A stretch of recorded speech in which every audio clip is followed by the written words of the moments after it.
Quantum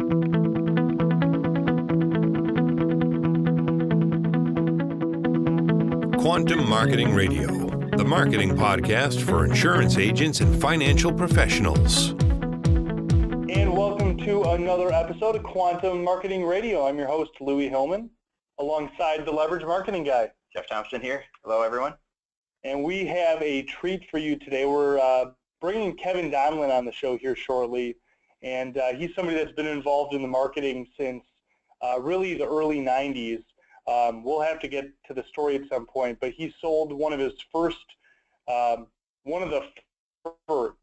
ebooks online, payable by check, and you had to mail it into the post office. What a ways we've come since 1994.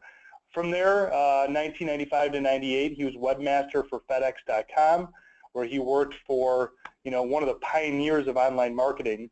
Since 1998, he's been a copywriter and marketing advisor for clients small to big, delivering sales gains of more than $1 million for some clients with direct mail and online marketing. He's been interviewed by ABC TV in Detroit, the local TV affiliates here in Minneapolis, CBS Radio in LA and New York, the Wall Street Journal, New York Times, Fortune Magazine, Entrepreneur Magazine. Really, the list goes on and on. He's also co-authored or authored 5 books, including the forthcoming book, Marketing Multipliers. And we have the pleasure of bringing him onto our program today. And Kevin, really an expert in direct response marketing, so we thank you for your time for our listeners.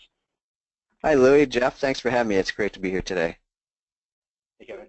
I got to, before we dig into what you're doing today, take us back to 1994.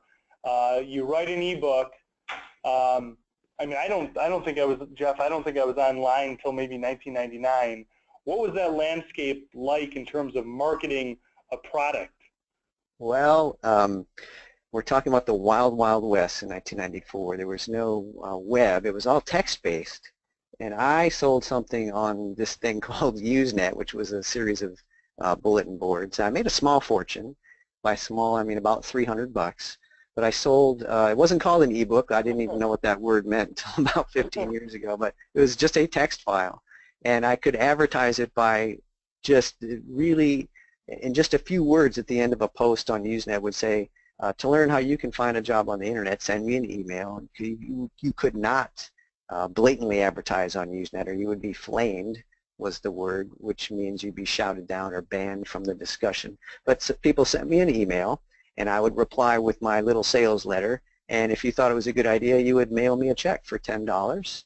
And on the memo line, you had to write your email address, and I would go down to the post office a couple times a week, collected the checks, sent the ebook out by email, and people were happy, and that was how I got my feet wet with online marketing in 1994. And since then, it's been a wild ride. I was, as you said, I was webmaster for FedEx for 3 years, worked alongside some real pioneers in online marketing. And since 1998, I've been living by my wits and by my words. It's ironic that I got my start writing online, copies, emails, and posts on Usenet, because a lot of what I do today is offline. It's direct mail or it's printed stuff. And we're going to be talking about that today as one of the themes. If you can get real and tangible with your marketing, you can increase the trust factor, make people more disposed to doing business with you. So I've kind of come full circle, and there's a real synergy that you can get. 1 + 1 = 3 if you get your online and your offline marketing to work together. And so I'm excited to share some ideas with you guys today. So Kevin, this is Jeff. I discovered you a little bit by accident, but probably not by accident on your part. And I found your client cloning kit. And this is a really neat lumpy mail piece that you send out with some great usable tools in here. And I was looking for solutions, as a wholesaler in the insurance industry to help agents improve their marketing. Mm-hmm. So I guess I want to start off with, what are some of the common mistakes you see insurance agents and financial advisors make in their marketing? I know you've worked with lots of different industries, and that financial guy is being one of them. So love to hear your take on that. Yeah, so it's funny that we're by the way, we're having this interview as a result of something I sent you in the mail. You trusted me. You thought my ideas were good. You did some more research, and here we are. So you're kind of proving the case that getting something tangible into the hands of your prospects is a good idea. It's more affordable than you think. So we're answering kind of the problem that's the number one problem, the number one mistake, I think, that a lot of business owners, whether you're in insurance, finance, whatever, especially if you're selling a tangible service, is trying to do everything online, trying to do everything with email or social media or your website, because it's just a mistake. And if you can get something real and tangible into the hands of your prospects, a whole bunch of good things will happen to you. To back up just a bit, the client cloning kit that I sent out to you, and I sent everyone by mail, it's a printed version of what you can get online from my website. It's a download, but in your case, I print the thing, I put it in a tube. I even printed on colored paper, roll the reports up, put it in a plastic tube. There are red rubber caps on the end. It looks like a pipe bomb. I actually had people get questioned by the post office, what is this thing? No one's had to put it in a bucket of water yet, but that would not, wouldn't tick me off. At least people are responding to the thing. But I was going to go with baton, but pipe yeah.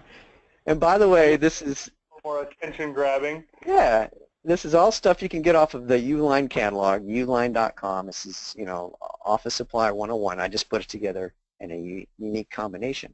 But listeners should Google, there's this thing, it's called the Millward-Brown case study. Millward-Brown case study. It's about using neuroscience in your marketing. Now, don't be alarmed. What we're talking about is, the research has shown that physical materials actually seem more real to your brain than stuff you see on a screen. So the stuff that you're holding, Jeff, it's more real to you. Not only is it real, you're holding it in your hands, but it's making different connections in your brain. Different parts of your brain are lighting up, completely different parts of your brain compared to what you see on a screen, an email or a video. So when something is real and you're holding it, according to the research in this study, which is really fascinating stuff, it has more meaning, it has more place, it's better connected to your memory, it's engaging with your spatial memory networks in your brain. So your message is more real. Guess what? You are more real, and as a result, you are more trustworthy. So simply by getting a tangible version of your marketing message into the hands of your prospects, you become more trustworthy. Everything else can stay the same. So it's really a fascinating little edge that you can give your business, is to get offline as quickly as you can. The same research, by the way, it shows that physical materials involve more emotional processing in your brain. So that's more important for memory and brand association. So I can go on, but if you could see the brain scans, and you can find this case study online, your brain lights up like a Christmas tree when you're holding something tangible. And it can only happen when you take the time and expense, and it's not too costly, believe me. This is more affordable than you think, to get a direct mail piece or a book or a booklet, something tangible and real into the hands of your prospects, and that can change the game for you. It does seem like it is as a follow-up here, a big mistake that people are probably making in our business as they're transitioning onto the internet. That seems to be the hot topic, and everybody's trying to do everything digital. Mm-hmm. And they're moving away from this. So that's a great tip for people to pay attention to. I look forward to reading that study. Yeah, it's a fascinating study, and really people confuse the ideas of being efficient with being effective. Sure, it's more efficient to send everything out by email or social media, but is it more effective? And I would say probably not. In most cases, you cannot and should not abandon your offline marketing efforts. They can work together, that's fine. But really, being efficient with your clients and your prospects, it's like being efficient with your teenage daughter or your spouse. If you try to get every conversation done as quickly as possible, yeah, you're being efficient, congratulations, but your family stops talking to you in a few days, and home life becomes a nightmare. It's because it's better to be effective than efficient. So think of your prospects and clients like family members. Treat them accordingly. You would never email your mom an email Mother's Day card. You would never send your spouse an email bouquet on Mother's Day or Father's Day. So just, there's a time to get online, that's fine, but there's a time to be tangible and offline and real, and it's more often than you think. Now, Kevin, I know you've consulted across, just about almost every industry out there. Of course, our listeners are mostly insurance agents and financial advisors. Can you give us some examples of campaigns you've worked on and some of the direct mail that you've sent out that has, that's unique and is getting better response rates than typical mailers? I'll give you a theme that can work in insurance or financial services. It's really getting away from the nuts and the bolts of the money saved and the return on investment and the dollars and the analytical stuff. That's just the table stakes to get into the game. If you can save money and time, fine, but so can everybody else. You really start to see your marketing take off when you can get more emotional. And I saw a life insurance agent in the state of New York. He had a campaign that just was blown out. It blew everything else he did out of the water. I helped him a little bit. He did much of the work himself before he came to me. But basically, he told the story in a direct mail piece about a guy who had come into his office and got a quote on a life insurance policy, and he said, "I'm going to think about it." Well, driving home on the way back from the office, he was killed in a car accident, and his family suffered because they didn't have good life insurance protection. They had to move from their nice house to the wrong side of the tracks. Kids had to be pulled out of the private school, put into the crappy public school. It was just a downward spiral, and it was a really awful story. It happened to be true. And so simply by putting this story on paper as a letter and saying, here's the experience I had, he mailed it out to the people on his list, and as you can imagine, he was besieged. People were coming in and scheduling appointments. He sold a boatload of insurance off of that. And it's because it was an emotional appeal. You've really got to make people feel what you're trying to sell them. It's got to hit them emotionally. And frankly, the negative emotions are typically going to outsell the positive emotions, all things being equal. So if you can tell a story of loss or envy, greed, I mean, it's not pretty stuff. But typically, the negative emotions are going to outsell the positive ones. And you've got to find emotional stories that can drive home your message, because that's what's going to move people to action. And that's insurance, finance, anything. I just wrote a piece for a guy selling test prep software. And he had the best sales day in memory the next day after we made some changes. And one of the themes of this sales piece I wrote for him was, Mom, Dad, I just got rejected. And it's about kids not getting into the school of their dreams because they flubbed their ACT or their SAT. And I was just simply making it very real that there's going to be, there's loss. Bad things can happen if you don't take the right actions.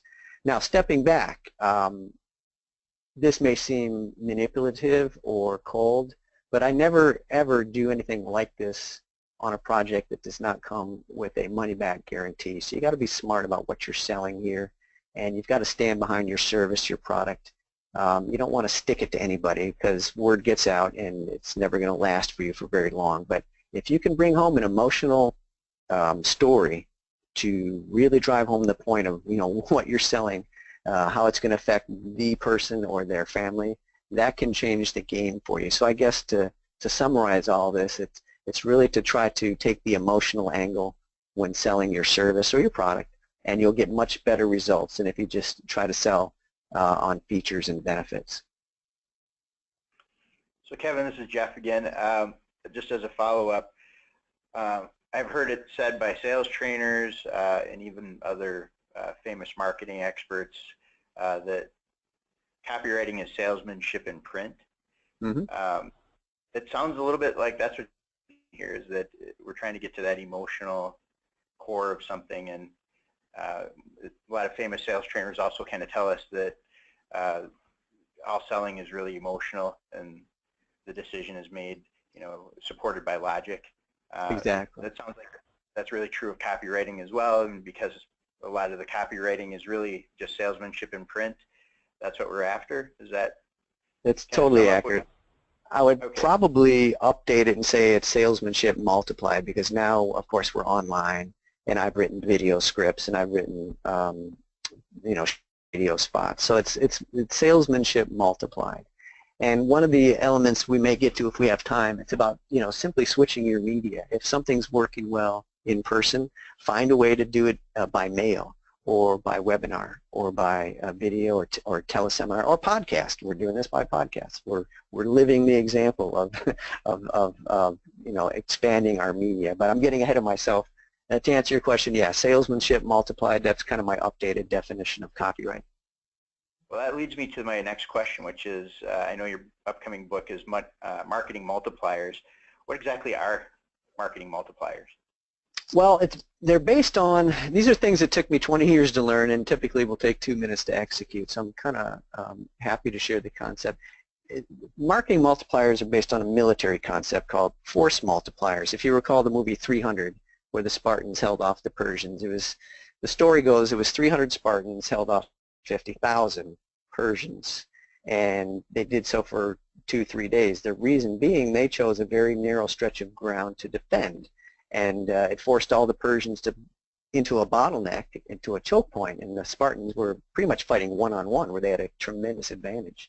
So by choosing the right piece of ground, the Spartans gave themselves a force multiplier. It made them more effective. So a force multiplier is anything added to a fighting force which makes it much more effective. So if you give a guy a bazooka, that's a force multiplier. If you give a guy better training, better morale, it's a force multiplier. So the marketing version of this, a marketing multiplier, simply anything added to your marketing that increases its power. Oftentimes the increases are dramatic increases. You don't have to change your strategy, and oftentimes these are no cost or low cost. We'll be talking about a few of them today, but again, I like sharing these little things because typically they took me 5, 10, 20 years to learn, and you don't need any skills to execute them. They're simply tools or simple mind shifts, and they're pretty exciting. Great. Kevin, can you maybe give us a couple examples of how somebody that's already doing a marketing campaign can, utilize, what you term a multiplier to make that more effective? Give our listeners a couple examples of how you put that into action with some of your clients. Sure. So these are often small, trivial, really no-cost changes, low-cost changes, but they can deliver really big returns. One of my favorite examples is something I call the paper email, and it's exactly what it sounds like. What you do is you take your most effective message that you've been emailing people, you print the thing, put it in an envelope, and you give it the headline paper email, and you mail it to people. And guess what? Email, and I've been writing commercial email now since 1994. I know a few things. On a good day, your email gets opened about 15 to 30% of the time. That's considered a win. If you can get 30% of people to open your email, forget about clicking on it or paying it. And a lot of times, by the way, they're reading it on their mobile phone. And we've all seen guys in the men's room who are reading their email, in there. That you're not going to do well if people are, reading your email sitting on the can or whatever. It's not going to work in your advantage. So emails, the trend is largely down for you. Yeah, and with one swipe of the thumb, your email's gone forever. It's archived, it's deleted. So email still has a place. I'm not saying abandon it, but just know that on a good day, 2 out of 3 people aren't going to even see your message. So then when they open it, another 70% aren't going to do anything with it. So contrast that with what I call the paper email. You fold the thing up, you put it in an envelope. Ideally, it's a party invitation style envelope. Colored is nice, or a small square thank you envelope. You hand address it, you put a stamp on it, and guess what? An email, a paper email, which comes in one of those envelopes with a live stamp, that has about an 80 to 95% chance of being open. If it's going to someone at their place at work, it might get screened out by a gatekeeper, but not if it looks like a thank you note, or not if it looks like a party invitation. Those are often going to get through. And bam, there you've got it open 80 to 90% of the time. You've just tripled the results, tripled the effectiveness of your message just by changing the medium, by printing it, making it tangible, making it real. Now you can get cute with the thing. I like to put a big red headline at the top that says paper email. And then my opening sentence is typically, why did I send you this paper email? ? Well, what I have to tell you is, really important, and I didn't want this message to get caught in a spam filter, ... And then you can just go back and pretty much paste the message that you were sending by email. So it's really, you don't have to be a very clever copywriter. It's mostly changing the medium that you're delivering your message through. And I've had magazine editors call me. I've had interviews with people. Seth Godin gave me a phone call from his car. He's a famous marketing author. This is about 7 years ago. And I thought, well, that's interesting. Seth Godin called me, so I might be onto something with this. And since then, I've shown people how to use it. It's fun. It's easy to execute. I had an attorney in Australia send me an email about 2 weeks ago. He sent out a paper email, and he got a new client from it. So it works anywhere that you speak English and that they still deliver the mail. And this is one of my favorite examples because anyone can do this. If you can write and speak English, you can lick a stamp, stuff an envelope, and of course it can be you, it can be a teenager, it can be your administrative people. But a paper email, it's hard to get the thing wrong, and it's one of my favorite examples of a marketing multiplier. You can do this every day of the week. Think of the impact this can have on your income. Well, it sounds like it's kind of a combination of self-awareness, acknowledging that it's hard to get through to the person, but also, it's funny. There's a little bit of humor in that. I'm printing out this email and mailing it to you. Yeah. Email. So, you think the self-awareness and the humor, factor into the effectiveness? Yeah, they sure do. And look, I'm Irish, right? We all Irishmen think they're born with a sense of humor. We think we're born funny, but you really want to tiptoe around humor. 9 times out of 10, you can often get it wrong. In this case, it's not going to offend anybody, and yeah, it does get chuckles, and people will call me, or they'll send me. I had a guy take a picture of it, and he posted it on his Facebook group. So you certainly won't get anyone posting your regular emails anywhere. So yeah, it's a fun little thing, and it's my favorite introduction to marketing multipliers for people because really anyone listening, you ought to be able to see yourself doing this without any effort at all. So, Kevin, with your other marketing multipliers, what would you say makes these ideas different? Is it they're all just little subtle twists on some other marketing, or are these sort of paradigm-shifting, completely new ideas? Many of these are tangible when you look at them, and so that's working in our favor here because, again, a lot of people are trying to be super efficient and going completely online, but by getting something tangible into people's hands, same message, different medium, different results. So, part of what makes these different is I'm changing the delivery method, and no extra creativity is required, by the way. If you've been doing anything effective with email or on the phone and you decide to print something and get it in someone's hands, really it's just a matter of changing the medium. Other things that I think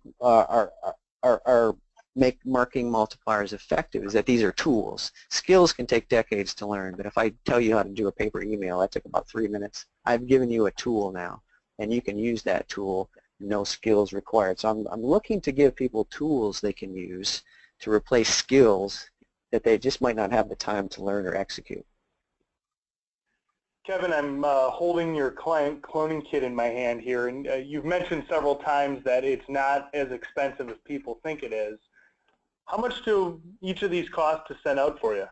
Again, the pipe bomb looking. Yeah.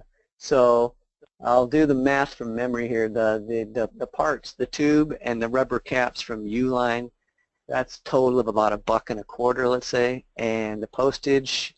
You'll have to look at the stamps. I believe it was about $1.50, $1.90. Yeah, there's 5 stamps on there. Yeah, so that's about, let's say, if those were 5 40-cent stamps, my assistant mails those, so let's round it up to $2. Then the printing of the reports inside is probably another 50 cents. So out the door, you're looking at $2.50, $3.50 to $4 a piece. Now that's not free. Let's say $4.50, right? Well, a unit of sale, if someone engages me for copywriting, it's anywhere from $3,000 to $50,000 per year, depending on the project. So yeah, I can afford that. And the people who won't give me their mailing address, by the way, are just not qualified for my services. So it's kind of a way for people to rule themselves out. So I have no problems spending $450 to get that in the hands of a qualified prospect. So what you need to think about when you're doing direct mail, for example, is do the economics make sense in your business? And if they don't, find a way so that they will make sense. You know, send your stuff to more qualified people. Send your stuff to a tighter, more qualified list of prospects. Don't just airdrop them all over North America. So be smart about your list selection, and then the economics will take care of themselves. If I'm only sending out, I mean, I've sent packages as much as $100, not to the phone book. No, it's to qualified prospects. And you can get a return on investment for a $100 package if it's sent to the right list. So you really want to step back and make sure that your economics add up. And really, if you step back even further and look at what are your acquisition costs right now, you'll probably be mildly shocked and dismayed at how much you're spending right now to acquire a new client. And, you know, $4 or $5 in many cases is going to be a drop in the bucket compared to other methods of client acquisition. Well, in our world, we're used to advisors telling us, you know, a 1%, maybe even a 0.5% is a good response rate. With your tactics, what kind of response rates are you seeing? That's a good question. I think the better way to examine that is return on investment. So if I spend, you know, $1,000 on a campaign and I get a 0.25% response, you know, if I get a 0.1% response, 1 out of 1,000, but that 1 out of 1,000 becomes a $50,000 client. Well, my return on investment was about 50 to 1. My response rate was minuscule, but because I chose a good list, my return on investment was huge. So the better question to ask yourself is, what is my return on investment going to be for this campaign or any other? Response rates are nice, and they're a nice rule of thumb, but they're not always the best way to keep score. So you're looking at money in the bank, not response rates at the end of the day. So Kevin, I know you mentioned earlier that emotion is a big factor in you know, getting people to really connect to your marketing. And as a professional copywriter, you know, what would you suggest somebody that's like an insurance agent or a financial advisor that doesn't make that their priority? They're maybe not great at writing, or certainly not copywriting. Mm-hmm. How do they take this stuff and apply it when it's really not their day-to-day? All right. I'm going to give you a $50,000 answer, because the only other way to get this information is to hire me for 50 grand to work for you for about a 12-month retainer. So here's how you get the emotional hot buttons in your copy for anybody. You go out on this thing called Google. Have you heard of it? Oh, we have. Rhetorical question. Yeah. So what you want to do is search for blogs that are related to your industry. So insurance blogs, financial services blogs, investment blogs. Just pick a topic. And then in addition to looking for blogs, you want to look for nightmares or horror stories. What you're looking for are articles posted on blogs that are horror stories about all the awful things that can go wrong in your industry. And you want to start looking at those blog articles, and the more unprofessional they're written, actually the better. You don't want something from Inc. magazine or Fortune. You want something from, you know, Bob's Money Saving Tips, for example, because that's someone who's really close to the story. It may be someone who lived it. But so you want to be looking at blog articles that illustrate horror stories about your industry. And you'll find all kinds of little psychological insights. But here's the key. What you're looking for are comments on those blog articles from people who read the story and felt so moved by that story that they had to share their own horror story. And here is where you find the gold, because people are going to say, yes, that's right. My brother didn't sign up for life insurance, and he was shot dead 2 days later, and God, his 3 kids are out in the street. And you'll just find these story after story, and that's your market talking to you. When people take the time and effort to post a comment about a horror story or a nightmare in their life, that is your market talking to you, and they're writing your promotions for you in the language of your market. So this is incredibly valuable stuff. This is a technique I've used for years, and I used it for one of my clients. I helped him. He was buying distressed properties, and I wrote a sales letter using these techniques. It was 16 pages long. It got so good of response that he now buys houses by fax or by FedEx. He doesn't even visit the people. They trust him so much. They sell him their homes by fax and by FedEx and by phone. And it's because we just loaded up this letter with horror stories from people who had had bad experiences that my client fixes for people. So no matter what you're selling, there are horror stories about what you sell. And if you can get those stories into your promotions, you can just totally bypass logic. People will sit up and take notice, and they will think, gosh, this guy understands me. This is my story. And it's an incredibly valuable tactic, and because I'm giving it to you free, you may poo-poo it or decide not to use it, and that would be fine. I'd rather you pay me 50 grand to write this stuff for you, but if you want to take this idea and run with it, you can run all the way to the bank by using the comments from blog postings about horror stories to write your promotions for you. Well, we're going to take a quick break, Kevin. Thank you for your time here. More Quantum Marketing Radio here in just a few minutes. Are you independent? Be a part of the cutting edge in fixed life and annuity marketing for the independent agent and advisor. Discover the ECA Advantage, where you'll find the marketing systems, training, products, compensation, and expert support you need to take your business to the next level. Sign up for your free ECA agent account to get access to ECA's Knowledge is Power 2016 Keynote Speaker Video Series. For more information, call ECA Marketing today at 800-356-4189 and ask for your marketer, or visit ecamarketing.com. And we're back here on Quantum Marketing Radio. I'm your host, Louie Hillman, alongside the Leverage Marketing Guy. Hey, Kevin, by the way, that was a great tip. I think, for all the struggling financial advisors out there who can't seem to put their thoughts on paper and get a reaction from it, that'll give them some really good direction. So appreciate the tip. Thank you. Yeah, when in doubt, let the market write your promotions for you. So that kind of research it's not only time saving, but it's accurate and it's really valuable stuff. Yeah, and we're talking to Kevin Donlin with Client Cloning Systems here in the Minneapolis area. I know you consult all over the country. One of the things that I'm curious to hear your comments and feedback on are turning these effective messages into action.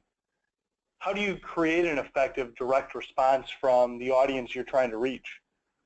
So that's a great question. It all goes back to, you have to have a very clear idea. What do you want people to do after they read or see or hear this message? You want to start with that in mind. What is your most wanted response?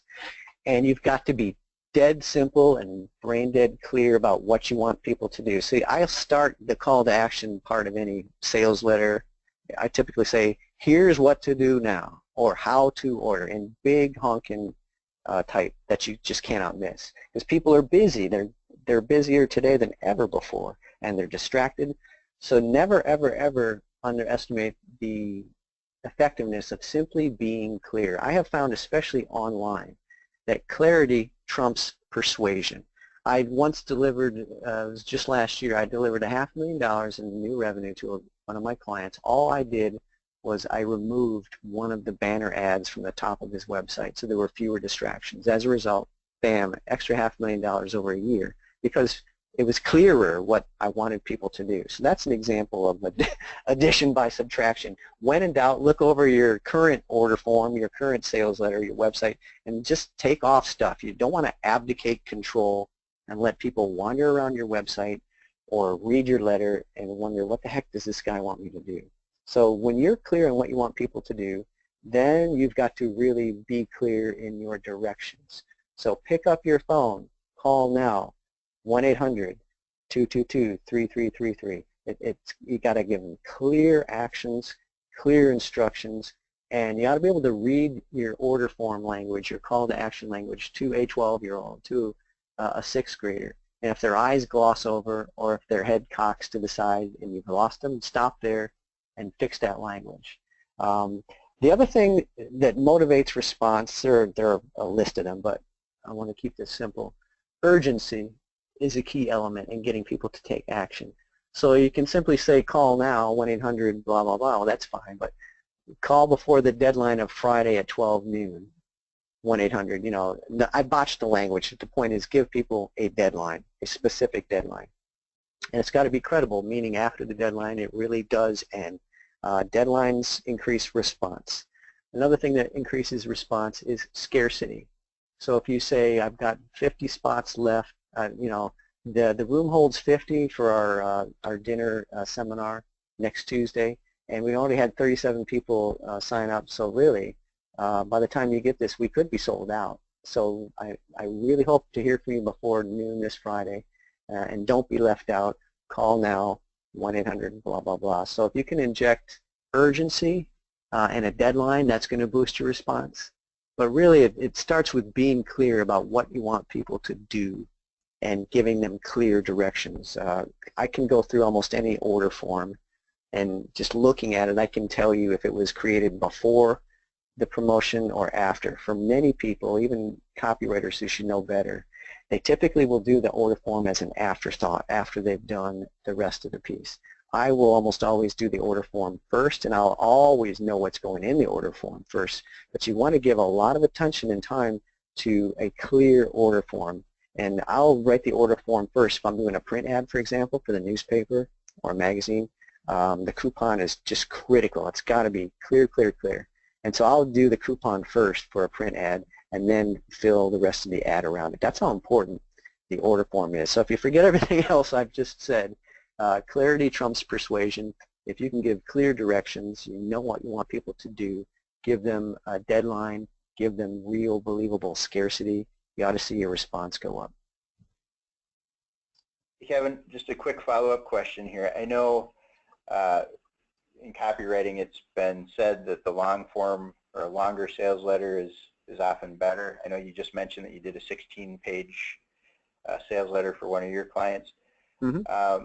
I'm not sure a lot of our guys are going to sit down and write a 16-page letter, but how do we apply, you know, this clarity to maybe a longer letter, and does that make a difference? Should they be short and clear or long and clear? Well, the answer is your sales piece should be as long as it needs to be to make the sale. The more money you're asking for from people, typically the longer your piece should be. You would never send a guy out to knock on doors and say, whatever you do, stop talking after 30 seconds no matter what. That's insanity. Well, it's the same idea if you say, whatever you do, don't write a sales letter longer than 1 page. That's insanity too. So the answer to the question, the age-old question, it gets asked about every 30 minutes by somebody to me or one of my friends in copywriting is, you know, do people really read long copy anymore? The answer is yes. They'll read anything that interests them. If you remember that Dr. Seuss book growing up, My Book About Me, it was I don't know how many pages. It's a long book, but it was all about me. So you read every page many times because it was all about me. So if your message is all about the prospect, they will read it. Now, answering your question, the best way to improve the clarity of anything that you write, there are a couple of ways actually. One's to read it out loud, and that will improve your copy automatically. Read it out loud and you'll catch yourself gasping for breath. That means you have a run-on sentence. And tripping over unnatural words, that means, you know, write the way you speak. So writing out loud, reading out loud improves your writing automatically. Second is to, in Word, in most word processing programs, there'll be a grade level check feature that'll let you know if you highlight all the copy, it'll say this is written at an 11th grade level. This is written at a 5th grade level. You want to shoot, believe it or not, for about a 6th grade level, if possible. If you have to go higher, I would stick to about 8th grade. The reason being that, yes, I know your clients are smart. I get that, so am mine. They're not dummies, but they're busy. And some of my clients can't read so well, believe it or not. And they've gotten through college, a couple of degrees, but they're just slow readers or they're poor readers.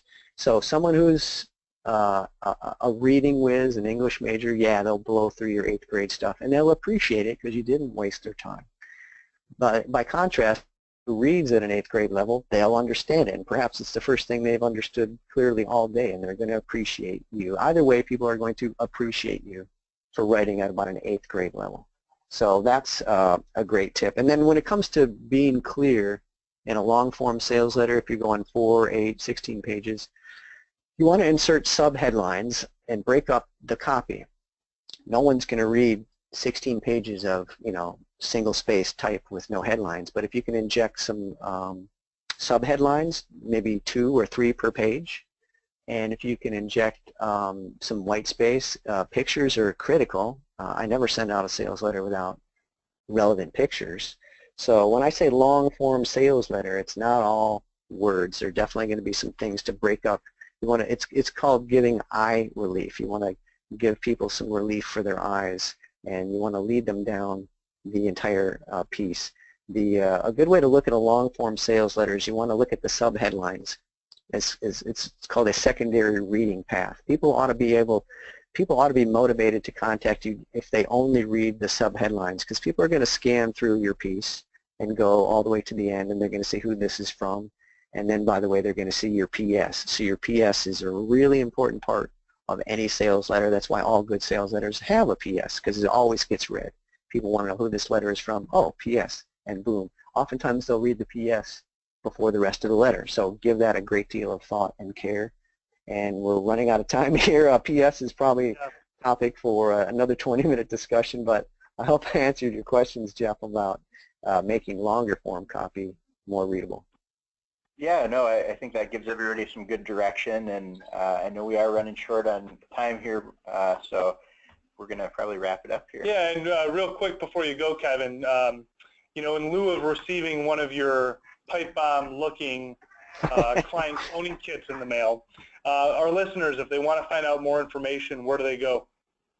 So the best way to, I think anyone listening to this podcast, especially if you're listening all the way through to the end like this, you're the kind of entrepreneur who wants to do better, and that's what I help people do. The best way to get a feel for this is something I call the Marketing Multipliers Club. I've created a club. It's every month I send out a box. It's delivered, it's a box or a lumpy envelope. It's delivered by U.S. mail, so it's real tangible stuff. Inside are simple tools to build your business. It's just like the stuff we talked about today. It's kind of like Dollar Shave Club, except instead of razor blades every month, you get bigger paychecks. Does that make sense?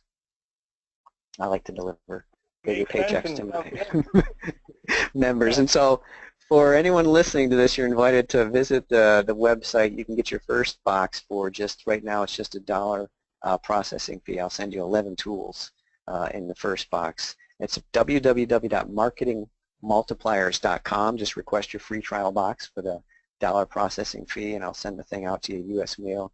And again, it's www.marketingmultipliers.com, and if you don't love it, you don't pay. So everything I do has an unconditional money-back guarantee, including this, and I'd love to get one of these into your hands. Great. Well, it's been awesome having you on the show here, and thanks for sharing your wisdom with our guests. I think there's some good valuable takeaways that they can apply right away. So thanks. Really appreciated your time, guys. I really enjoyed it, and I hope to do it again soon. Thanks, Kevin. Thank you.